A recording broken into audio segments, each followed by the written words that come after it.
सबको जय मसीह की। आइए हम वचन में चलते हैं। इब्रानियों 11 अध्याय का 6। विश्वास बिना उसे प्रसन्न करना अनहोना है, क्योंकि परमेश्वर के पास आने वाले को विश्वास करना चाहिए कि वह है और अपने खोजने वालों को प्रतिफल देता है। हालेलुया। वचन पढ़े जाने पे सबको आशीष। विश्वास मसीही सिद्धांत और आचरण का आधार है, क्योंकि विश्वास ही से हमारा उद्धार हुआ है।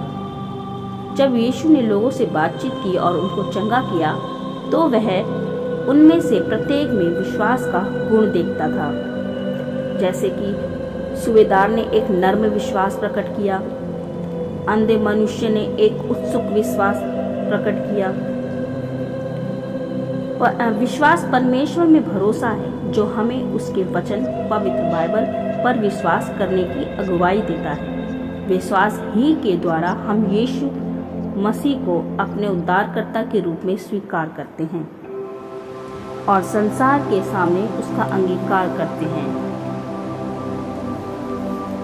विश्वास किसी मत या धर्म के प्रति निष्ठा या ईमानदारी के साथ प्रतिति, आस्था या भक्ति रखना है। अब विश्वास आशा की हुई वस्तुओं का निश्चय और अनदेखी वस्तुओं का प्रमाण है। हम विश्राम करते हैं और बिना देखे भाले अपना पूरा भार कुर्सी पर डाल देते हैं। विश्वास कहता है कि हम नहीं गिरेंगे। एक बालक के लिए विश्वास के अनुसार व्यवहार करना पर्याप्त साधारण होता है, परंतु एक विद्वान मनुष्य के लिए उसको पूर्णतः समझना या संतोषजनक रूप से स्पष्ट करना एक विशिष्ट बात होती है। विश्वास आत्मा का अंधा या पूर्ण अज्ञानी कार्य नहीं है। परमेश्वर में विश्वास सर्वोत्तम प्रमाण अर्थात परमेश्वर का अमोघ वचन है। विश्वास बाइबल के परमेश्वर और यीशु मसीह में है, जिसे उसने भेजा, उस पर भरोसा रखना है, जो यीशु को उद्धारकर्ता और प्रभु स्वीकार करता है और प्रेममय आज्ञाकारिता और भले कार्यों के लिए प्रेरित करता है। जो विश्वास उद्धार करता है, वह प्रभु यीशु मसीह में व्यक्तिगत भरोसा रखता है। अदृश्य परमेश्वर के अस्तित्व में विश्वास किए बिना उसके साथ कोई कार्य व्यवहार नहीं हो सकता। हमारे लिए ये विश्वास करना अनिवार्य है कि उसका अस्तित्व है और मनुष्य को प्रतिफल देता है। यही भरोसा विश्वास कहलाता है। उद्धार के लिए विश्वास आवश्यक है। विश्वास कर तो तू और तेरा घराना उद्धार पाएगा। विश्वास दो तरह का है, बौद्धिक विश्वास और हार्दिक विश्वास। बौद्धिक विश्वास ऐतिहासिक मसीह का ज्ञान और बाइबल को व्यापक रूप से स्वीकार करना। हार्दिक विश्वास ही मनुष्य को अपने विश्वास के अनुसार कार्य करने के लिए प्रेरित करता है। उन्होंने कहा, प्रभु यीशु मसीह पर विश्वास कर। जैसे कि एक रोगी के पास एक औषधि की बोतल है और औषधि पे वो विश्वास रखता है, यदि वो पिएगा तो निरोग रहेगा, यदि वो नहीं खाएगा उस दवाई को तो वो नहीं चंगा होगा। तो हमें विश्वास मसीह पर आधारित रखना चाहिए, अपने विश्वास में विश्वास रखना चाहिए। मसीह में सच्चा विश्वास मसीह को ग्रहण करने की सीमा तक विश्वास करता है। ना तो ज्ञान और ना ही सम्मति सच्चा विश्वास है। सच्चे विश्वास में अपमाने का कार्य निहित होता है। विश्वास आत्मा का छलांग मारकर आगे बढ़ना और मसीह का आलिंगन करना है, जिस पर उसका विश्वास है। जैसा परमेश्वर ने एक और परिणाम के अनुसार विश्वास को बांट दिया है, इसलिए प्रत्येक मनुष्य के अंतर में विश्वास की सामर्थ्य है। किसी को उसी आत्मा में विश्वास है, तो कुछ दूसरे व्यक्तियों को उससे अधिक विश्वास होता है, क्योंकि विश्वास पवित्र आत्मा के वरदानों में से है एक है। विश्वास के कर्ता और सिद्ध करने वाले यीशु को और ताकते रहो। हमारा प्रभु कहता है, हमारा विश्वास बढ़ा। प्रेरितों ने प्रभु से कहा, हमारा विश्वास बढ़ा। हम सब में विश्वास है, परंतु जब हम इसका व्यवहार में प्रयोग करते हैं, प्रार्थना करते हैं, तो हमारा विश्वास बढ़ता है और उन्नत हो जाता है। आत्मा का फल प्रेम, आनंद और विश्वास है। सो विश्वास सुनने से और सुनना मसीह के वचन से होता है। जैसे जैसे हम बाइबल की घटनाओं को पढ़ते जाते हैं, वैसे वैसे हमारा विश्वास दृढ़ होता जाता है और अधिक दृढ़ होता है। हम परमेश्वर के वचन का प्रचार सुनते हैं, हमारा विश्वास और अधिक दृढ़ होता है। वचन के सुनने वालों में से बहुतों ने विश्वास किया। हे प्रभु, मैं विश्वास करती हूँ, मेरे अविश्वास का उपाय कर। हमारी भी निरंतर यही प्रार्थना और अंगीकार होना चाहिए। शिष्यों ने प्रार्थना की, हमारा विश्वास बढ़ा।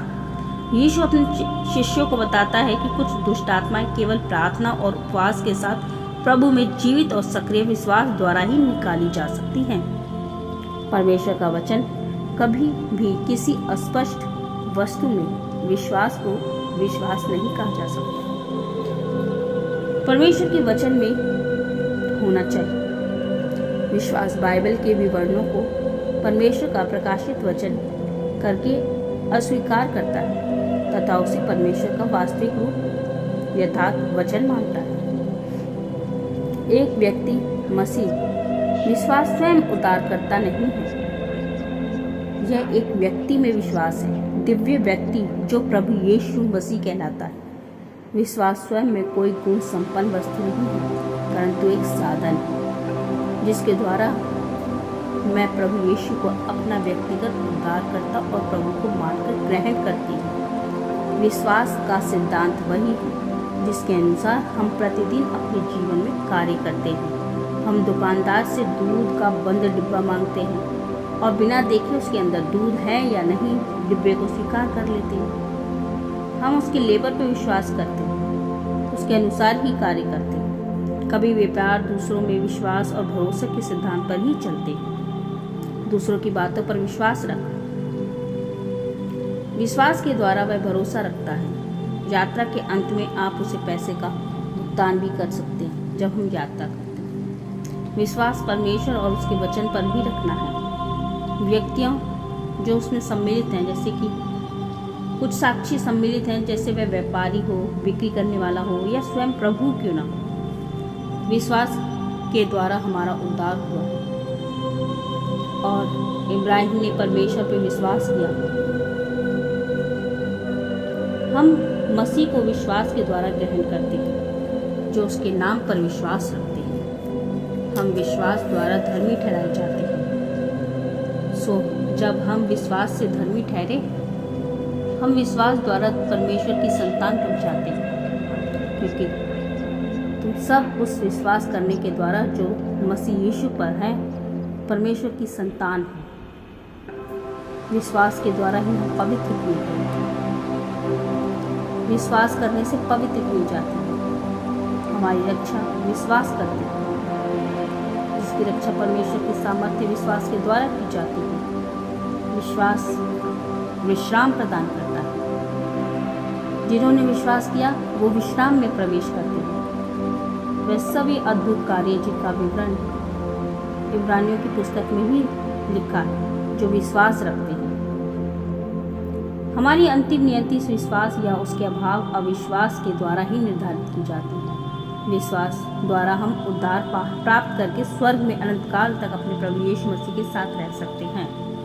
अविश्वास द्वारा हम अपने पापों में पाए जाएंगे और अंत में सदा नरक में डाल दिए जाते हैं। मत्ती 17 अध्याय का 20 पद में लिखा है, यीशु सच कहता है, यदि तुम्हारा विश्वास राई के दाने के बराबर भी हो तो इस पहाड़ से कह सकोगे कि यहाँ से सरक कर वहाँ चला जा, तो वो हो जाएगा।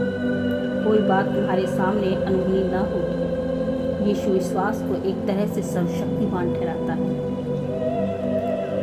शिष्य विश्वास द्वारा अपने स्वामी से अधिक महान कार्य करेंगे। यहाँ मेरे और आपके लिए शक्ति का एक महान स्रोत है, क्योंकि हमें उन्हीं की नई सुसमाचार सुनाया जाता है।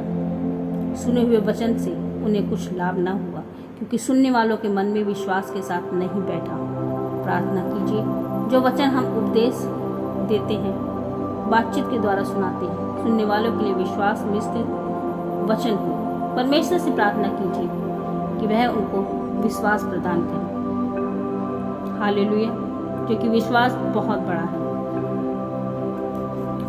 यीशु ने उनसे कहा, यदि तू कर सकता है तो क्या बात, विश्वास करने वालों के लिए सब कुछ हो सकता है। प्रभु में विश्वास करना चाहिए। हालेलुया। आइए हम प्रार्थना करते हैं। वचन के द्वारा पढ़े जाने पर सबको आशीष। धन्यवाद धन्यवाद धन्यवाद धन्यवाद धन्यवाद। हमारे स्वर्गीय पिता परमेश्वर तेरा धन्यवाद करते हैं प्रभु। ये भोर के समय प्रभु तेरे हाथ में देते हैं मेरे पिता परमेश्वर। हमारे खुदावंत राजा हमें अपना नया जीवन दिया है पिता परमेश्वर। आज सच में प्रभु मेरे अंदर और अधिक विश्वास बढ़ा पिता। प्रभु जितने भी बहन भाई इस प्रार्थना को सुनते हैं प्रभु, उनके जीवन में भी प्रभु विश्वास बढ़ा प्रभु। उनके अविश्वास का उपाय कर। वो जैसे जैसे वचन पढ़ते हैं, बाइबल पढ़ते हैं मेरे पिता परमेश्वर, उनका विश्वास अधिक मजबूत दृढ़ बनता चला जाए। दया कीजिए प्रभु, तुझ पर विश्वास बना रहे कि तू सब कुछ कर सकता है प्रभु। कोई भी काम तेरे लिए असंभव नहीं। दया कर प्रभु, दया कर मेरे खुदावंत राजा। जितने बहन भाई बीमार हैं पिता परमेश्वर, प्रभु जिनके घरों में प्रभु शांति नहीं, प्रभु आप शांति दीजिए। दया कीजिए प्रभु, उनका जीवन में उद्धार कीजिए प्रभु, क्योंकि आप उद्धार करता है। दया कीजिए मेरे खुदावंत राजा, दया कीजिए मेरे पिता परमेश्वर। जो बहन बीमार है पिता, जो भाई बीमार है मेरे पिता परमेश्वर, और प्रभु वो विश्वास करते हैं कि प्रभु यीशु मसीह चंगा करता है, तो वो चंगे हो जाए इसी घड़ी मेरे खुदावंत राजा। तेरा पवित्र लहू ने चंगा करे, उन्हें धोकर शुद्ध और पवित्र कर, ताकि वो उठ खड़े हुए और तेरी सेवा करने वाले बने। दया कर मेरे खुदावंत राजा, हमारे जीवन में तेरा विश्वास बना रहे, वो प्रेम बना रहे, वो आनंद बना रहे। Hallelujah, thank you Jesus. दया कर मेरे पिता। ये प्रार्थना प्रभु यीशु मसीह तेरे पवित्र बेटे के नाम से मांगते, सुनिए और ग्रहण कीजिए। आमीन।